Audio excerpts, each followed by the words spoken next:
Have you ever had that feeling at work where, like, someone's not exactly breathing down your neck, but there's still this weird sense of being managed from afar? Oh, yeah, definitely. And somehow it's even more frustrating than someone just, like, looking over your shoulder all the time? Absolutely. It's a really specific kind of pressure that people experience in the workplace. And It is, and I think what's so interesting about it is it almost seems like an oxymoron. totally. Like Oh, the micromanager in absentia. yeah, how is it possible to micromanage if you're not physically present, Yeah, right? exactly. Um, but this is a very real dynamic that we see in the workplace, and I think that the way that it plays out is probably something that a lot of people will find surprisingly familiar.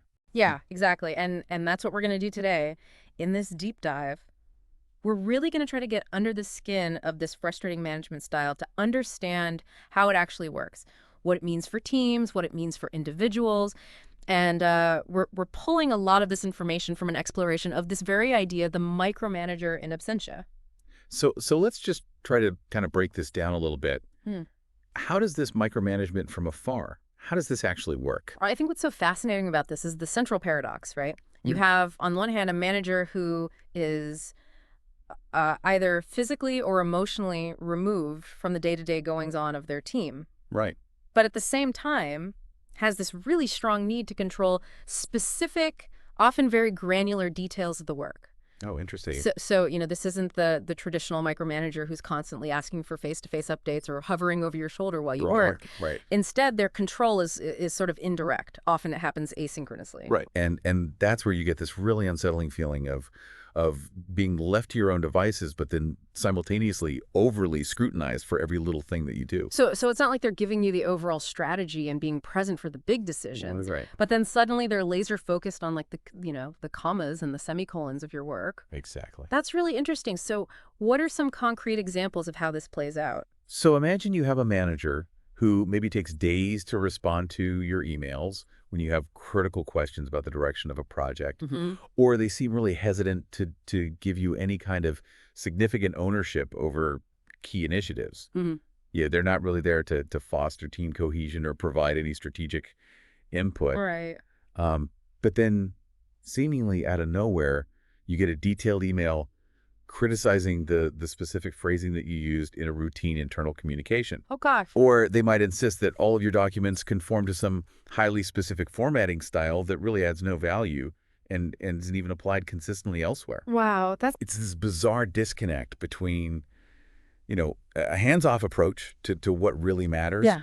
and this almost obsessive focus on the inconsequential. So it's like they're ignoring the engine, but they're really concerned about the paint job. Precisely. And You mentioned the asynchronous control. yes, How does that actually impact people's day-to-day work? well, it can really throw a wrench in things because the manager's not actively involved in the moment. Their feedback on your tasks often arrives much later, sometimes days after you've already finished the work and moved on to other priorities. Oh, that's got to be so frustrating. Yeah, imagine completing a major deliverable, feeling really good about it, and then several days later getting this long list of minor revisions. Mm, yeah. It disrupts your workflow, it makes it hard to stay focused on your current tasks, and it can feel really deflating because the feedback isn't timely enough to be truly useful. Right, so it's almost like you can't learn from the experience in real time Exactly. because their input's always delayed. Yeah, it's like trying to bake a cake and getting feedback on the first step after the cake is already in the oven. Right, exactly. Yeah. Another element of this that we see is what I would call process obsession, devoid of context. Okay. So the manager might be incredibly strict about enforcing specific procedures or rules, Okay.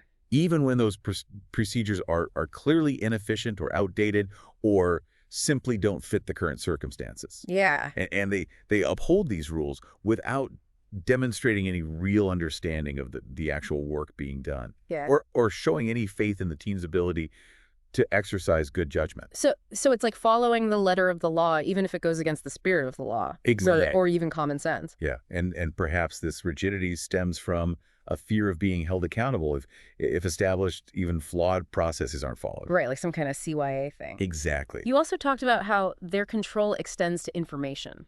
Yeah. So how can a manager who's absent actually bottleneck information Well, flow? this is where that absent aspect gets tricky. Even if they're not involved in the daily activities, a micromanager in absentia might insist on being the sole point of access for certain critical information, or the only person authorized to approve certain decisions. Okay. And this creates bottlenecks that inevitably slow down progress. Yeah. The team ends up waiting on them, even though they seem totally disconnected from the urgency of the work. Right. It's like they're setting up these little administrative hurdles from a distance. It's like their absence paradoxically creates more obstacles for you to navigate. Exactly. You also talked about this idea of ghosting followed by intense scrutiny. Yeah.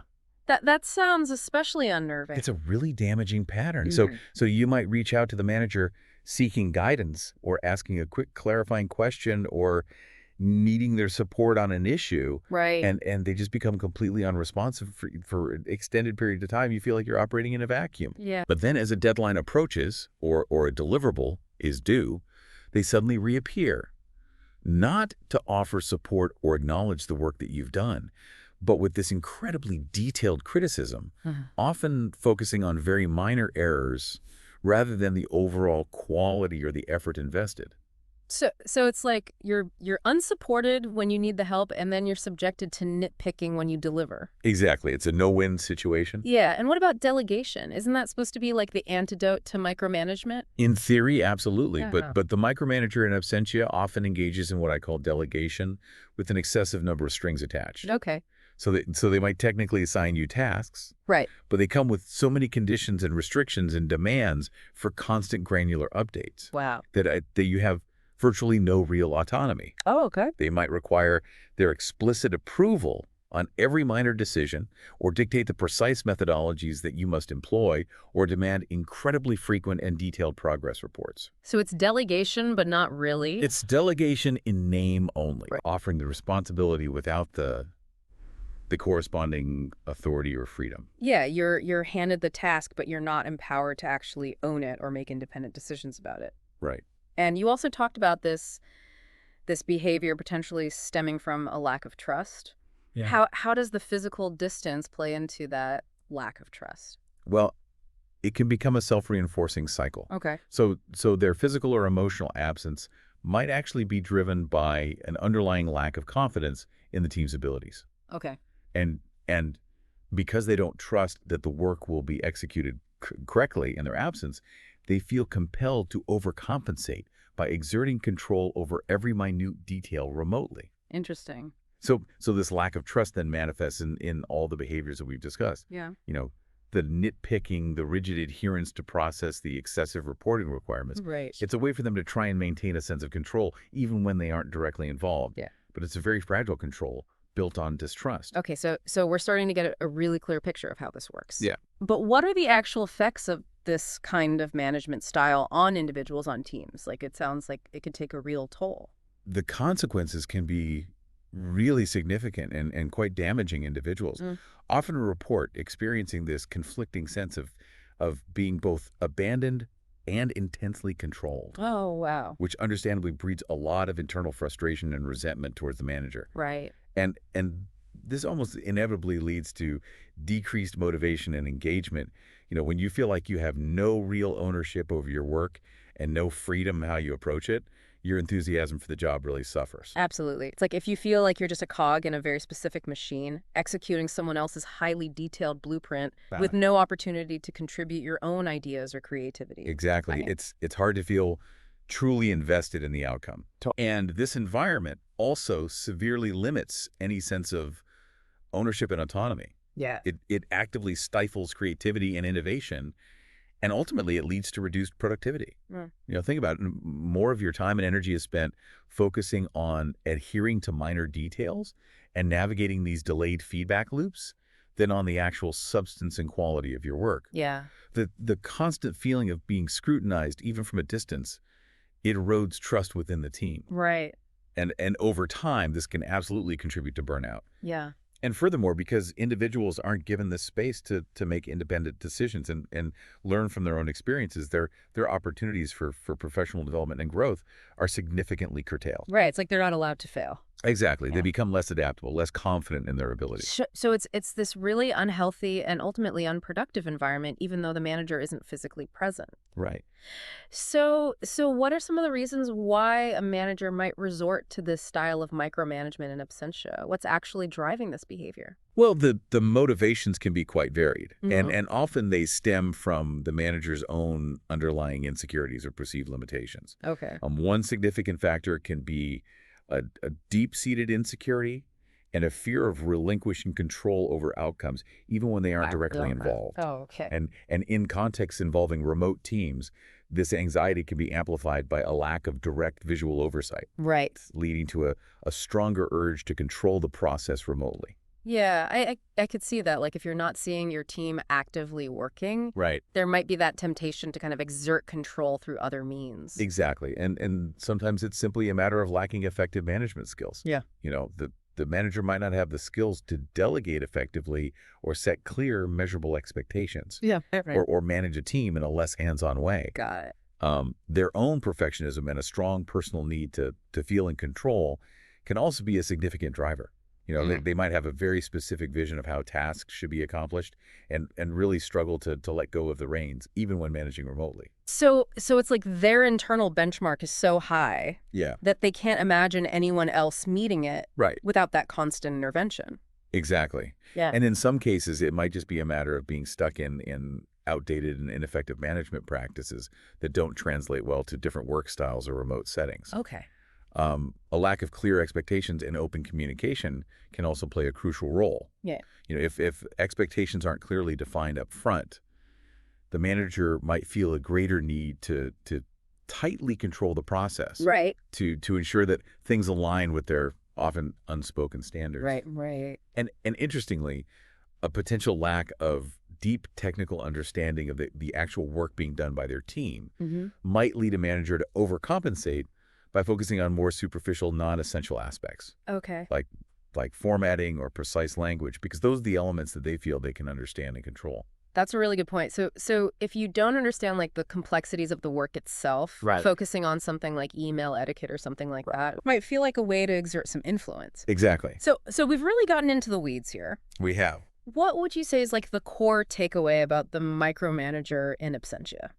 I think the key takeaway is that despite seemingly being less intrusive than traditional in-person micromanagement, Right. this style, this odd combination of being physically or emotionally distant Right. while simultaneously intensely controlling specific, often minor details, Yeah. can be just as, if not more damaging Wow. to both individuals and the overall team dynamic. Yeah, because it's that sense of being both unsupported and suffocated Right. at the same time. Exactly. Yeah. It can be incredibly corrosive to morale, to your sense of autonomy, and ultimately to the productivity and overall health of the team. Well, we've done a pretty thorough deep dive here, I think, Think so? into this very strange and seemingly contradictory management style. Yeah. We've looked at all the different ways that it manifests. We have. From, picking on tiny little details. Yeah. To this frustration of delayed but intense scrutiny. Right. We've looked at the negative impacts that it has on individuals. Yeah. And also, some of the underlying reasons why this might be happening in the first place. Yeah, and I think what's particularly thought-provoking is what this reveals about effective leadership. Okay. It's Yeah. not simply about physical proximity. Right. It's Right. fundamentally about cultivating an environment built on trust Okay. and clear communication Yeah. and genuine autonomy, Yeah. regardless of where people are physically working. That's a really good point, Anna. So for you, the listener, think about this. Have you ever encountered or witnessed aspects of this micromanager in absentia dynamic Yeah. in your own professional life? Yeah. Have you been on the receiving end of it? And what are the broader implications of this kind of management, this distant yet controlling approach for fostering true autonomy and building trust within a team? I think it really makes you reflect on how different management styles, even those that seem less overtly intrusive, can profoundly shape team effectiveness and individual well-being. Absolutely. Thank you for listening. Thanks. We'll see you next time. See ya.